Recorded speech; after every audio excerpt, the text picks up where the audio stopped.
I just can't believe it has been nearly 7 years of misery stuck here, but we're still trying to stay positive. But let me tell you how our story and troubles began. They attacked us.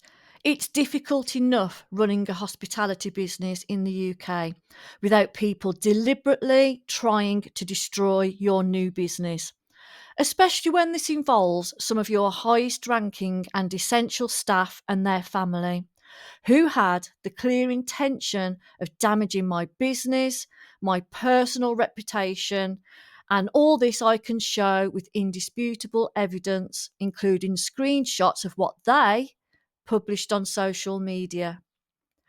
We paid £510,000 in 2019 for the Swan Inn, which included £60,000 for the chattels. But this still didn't stop the previous owners from trying to take us to the small claims court and claim for some of those items again, which we had already paid for. We also paid another £50,000 for so called goodwill, which we certainly never saw any of. And this includes social media accounts and an email account with some very interesting information left behind indeed. It's a long list of damaging events. And we were also without some essential services right from the start, such as no phone, with the transfer of the line and number blocked. And we discussed this in a separate review for Daisy XLM. But the phone was clearly essential for taking restaurant bookings, room bookings, sending orders to suppliers, broadband in the letting rooms, the EPOS till, and so on. Honestly, this is just part of a whole catalogue of issues that we were experiencing, which could never have been anticipated. Of course, a restaurant needs a competent chef. We had been led to believe that we were buying a business that was fully staffed and operational, and were told that the chef that was staying was ready to step up to be head chef. Unfortunately, this was simply not the case. He didn't seem to have even the basic skills and knowledge needed to run a kitchen, and I could see that he was going to get us into trouble if we were ever inspected, for example, as things were clearly not safe in his hands, and he did not like being told this by me. Not only this, he was also very hostile to other staff and commented to me in writing that he would sack the lot of them. It was clear that one way or another, trouble was coming. We did try to work with him, and he did at first show willing, saying things like, I'll turn your business around for you. It's unsustainable in current format, not enough footfall. And I do agree with that there wasn't any footfall based on our location, which has been a big problem here. Even though he was very antagonistic and really just downright nasty to members of staff, we did listen to his suggestions about running a Sunday carvery instead of the Sunday roast. And our assistant manager, who he was particularly hateful towards, ran a poll on Facebook. But the customers clearly stated they wanted things to stay in the existing format. Well, this chef didn't like that at all. Now, there were very few bookings on the calendar for events, etc., when we took over, which was, again, part of our problem. But there was one little event that was planned, which was for some Year 6 children leaving primary school, and they were due to have a party in the function room and their parents attend. Now, the idea of this event was just too stressful for this chef. He just could not cope with it. Now, we tried to make things easy for him by having pre-ordered £6 meals for the parents. I mean, there weren't many of them. It was a primary school class.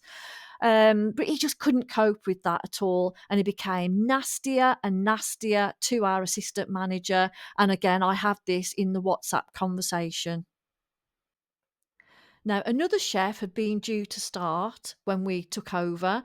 We were told he was from a nearby exclusive restaurant, which we were aware of, and he didn't turn up on the day that we took over. I don't even know if he ever existed.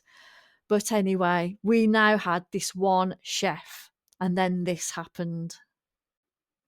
Just a couple of days before the function for these year six children, I received a message saying that the chef and his partner were not coming back to work at the Swan Inn again.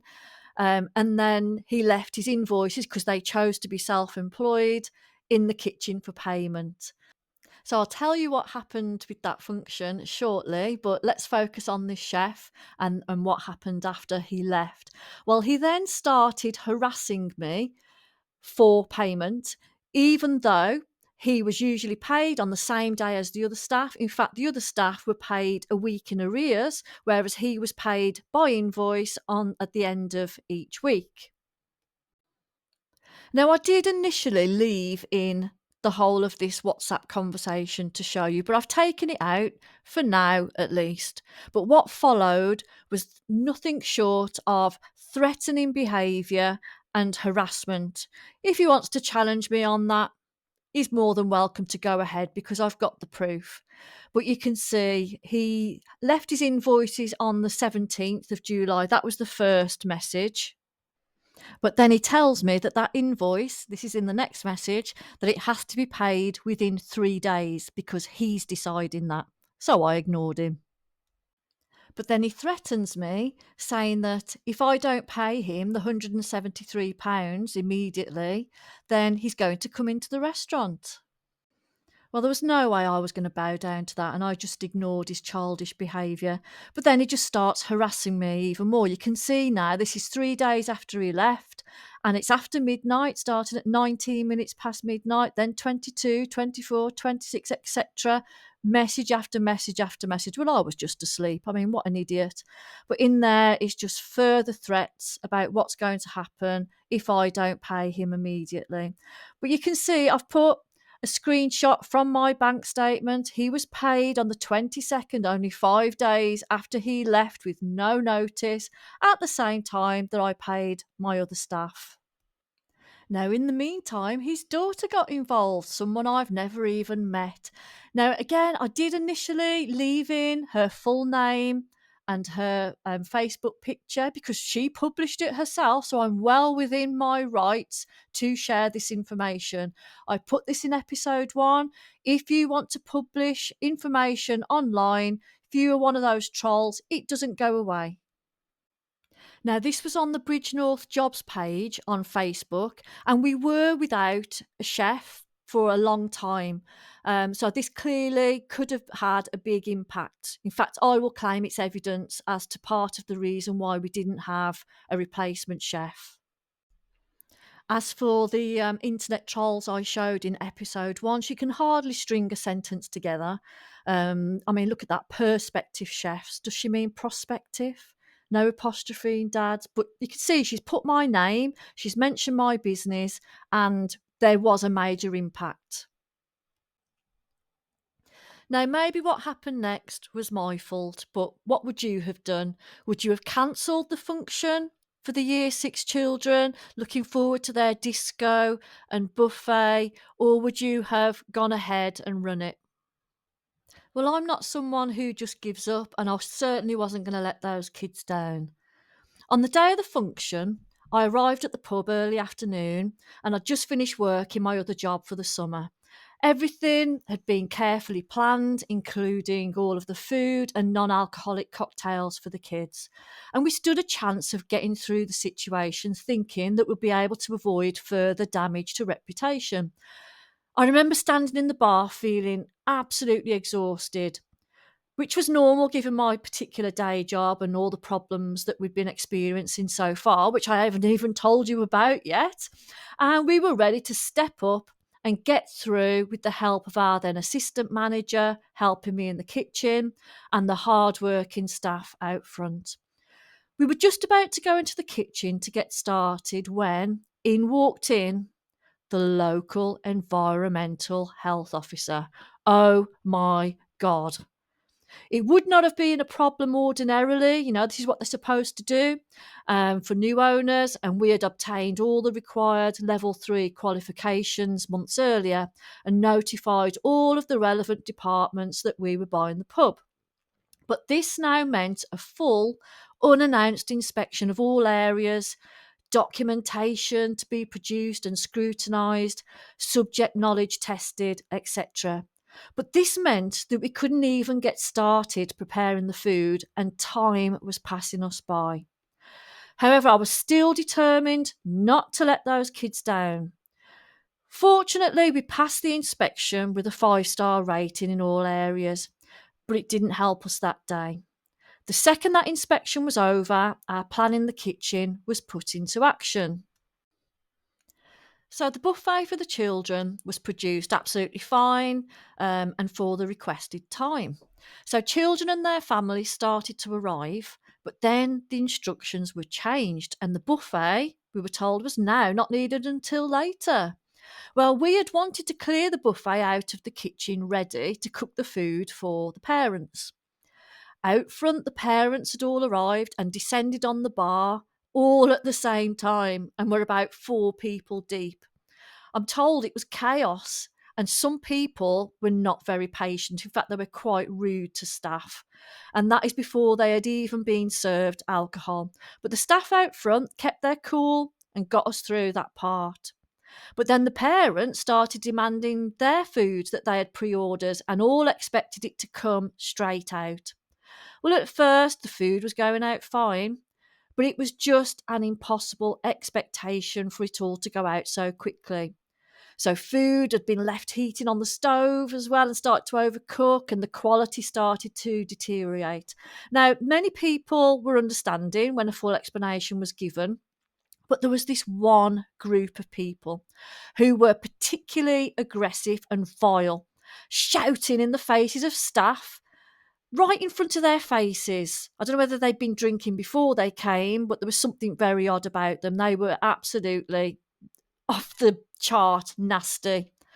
And it continued again the next day with the female member of that party calling me in a very long phone call.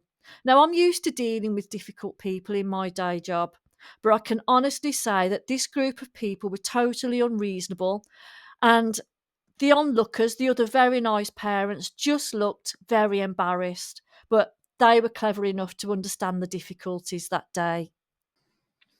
Now, there was also a distinct lack of customers in the bar and restaurant from day one, which seemed very odd. I think over a period of about 5 lunchtimes during that first week, we'd only taken a few pounds.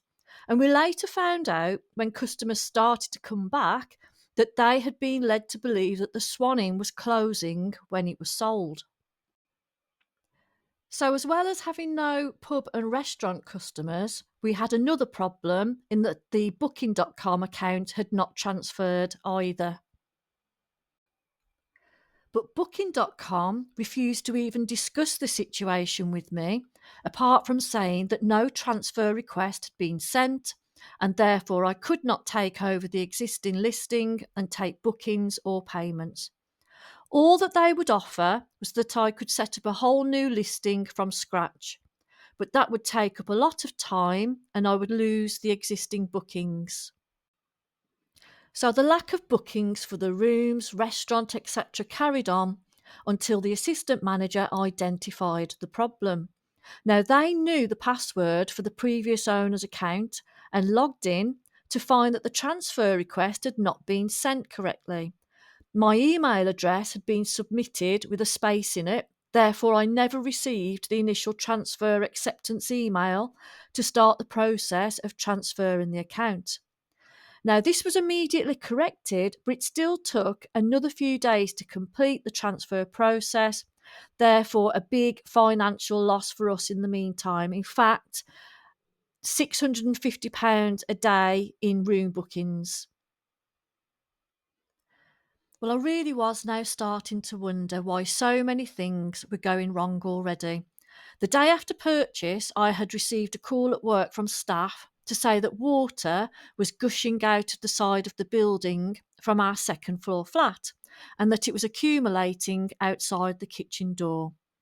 So I dashed back and managed to turn the water off at the mains, which was controlled by a very old stopcock in the cellar. A plumber later warned me not to touch the stopcock again, as it was very worn and likely to fail if it was turned again. And there was no stopcock in the road to turn the water off if that happened. But more on that another time when I review Severn Trent. So much later, the assistant manager called the previous owner to see if they could help, as we couldn't find why this water was leaking out the side of an overflow. But they immediately knew what the problem was and said to turn off a switch in a cupboard that was filled with clutter in the kitchen. I called out the plumber listed on the handover information, who identified that that switch was being used for the central heating pumps. But this was at the very end of June, so why were the central heating pumps even on?